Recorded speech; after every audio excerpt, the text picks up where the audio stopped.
so the classroom I visited had 24 diverse students. There were 13 boys and 11 girls, with a teacher and an aide present.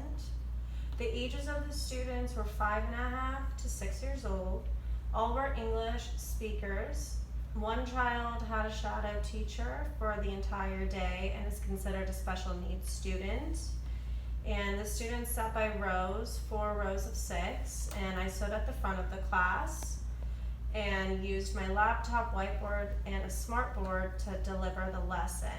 So the lesson that I did with this class was a comprehension lesson on a story, and they had to understand the concepts of characters in a story, setting, and main events in a story. So I read them a story and went over some new vocabulary words, and then had them fill out a story map at the end to assess them. Okay, so the book you read was The Recess Queen, if I remember correctly, and it had a lot of opportunities for children to discuss the characters, the main characters, the setting, and the problems in the story. So based on your analysis of student learning evidence, can you establish what has been learned and by whom, and what has not been learned and by whom, and who needs additional support to meet the standard that you're trying to achieve? I think most of these students did understand the concepts of characters, settings, and main events within a story. However, I do feel as though the special needs student would need a little bit of extra help, only because she had a really hard time sitting still and facing forward, and so she might need some more help on these concepts. So how could you help her? What strategy do you think would work for a child who has trouble focusing, sitting still for a long time? I might use a strategy called the TELL strategy, and that stands for the title of the book. So you go over the title of the book to see if there's any clues as to what that book might be about, and then you have them examine the pages of the book, and then you have them look for any words that they might not understand or that would give them clues to what the story might be about, and then you discuss the setting with them. Okay, and I think the book you chose, The Recess Queen, gave them a lot of that information at the beginning. They knew where the story took place, that it was going to take place at recess at a school, and they knew that there were a couple of main characters that they really got to know during the story. So I think you made a good choice on the story you picked. For also part of that question, what do you think you've learned about our students' learning characteristics that you may not previously have realized? I learned that this group of students is very vocal. They're really good at answering questions, and they're really eager to show participation. They were really good listeners, and they were really engaged in the story I read. I also learned that they are visual and auditory learners. They really enjoyed hearing me read the story aloud to them, and really were good at paying attention, and they really liked the visuals that I provided for them. For example, when I was teaching them the new vocabulary words, they really liked the images that I put with those vocabulary words so they could remember it better. They also enjoyed the video clip I showed them. They were really excited to watch a video that pertained to the lesson. So I think the images used were great, and they were colorful, and it really demonstrated what you were trying to get across to them, what word you were identifying each time. So I think that was very helpful to them. They are really visual learners. My second question for you is, can you formulate how effective your instructional design was based on your planning and teaching as evidenced by data collected on student process and products of learning? I feel like my lesson was really organized and well put together, and it flowed pretty well. I do think that I would make some adjustments to it and would have to modify it a bit. There's a few things that I would like to change. I feel like the learning map, the story map that I gave them was a little bit more difficult for them to fill out, but when I was asking them questions just orally, they were able to really understand the concepts. I think the most difficult part was them filling out the story map that I gave them. So do you feel that the students at this grade level did understand the concept of character setting and main events in a story and would be able to identify them in another story? I feel like they did, for the most part, understand the concepts. I do think that the main events were a little bit more difficult for them. So did you get an understanding also of that sometimes when a lesson, might not work the first time, that you would modify?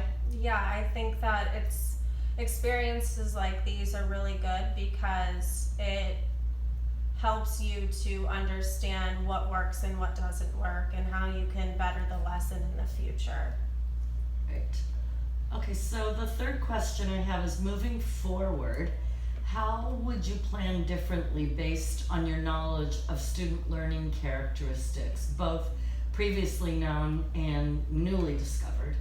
I think that I would definitely get more of a feel of what their prior and background knowledge is on the concept of this story, of this lesson, so they could relate it back to themselves. I think I've realized that younger students, when you relate it to them, they have a better understanding of the concepts that you're trying to teach.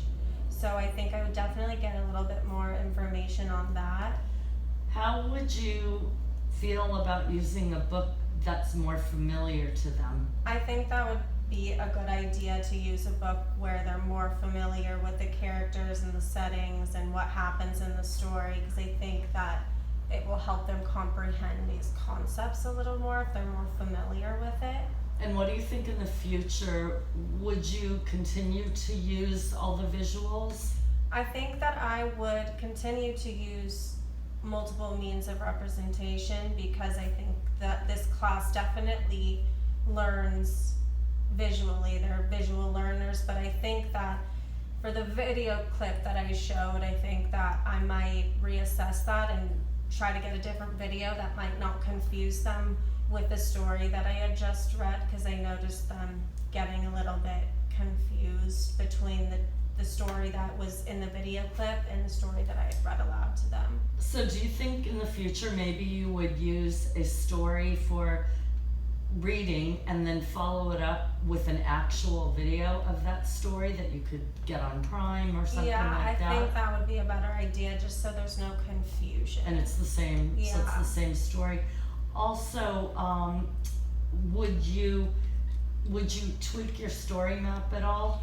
I definitely would change some things in my story map. I think that I would give them the main events so that all they had to do was draw them to show their understanding, instead of having to kind of write what it is or write and draw, because students at that age, a lot of them don't really know how to write yet, and I think that would just be a way to help them a little bit more.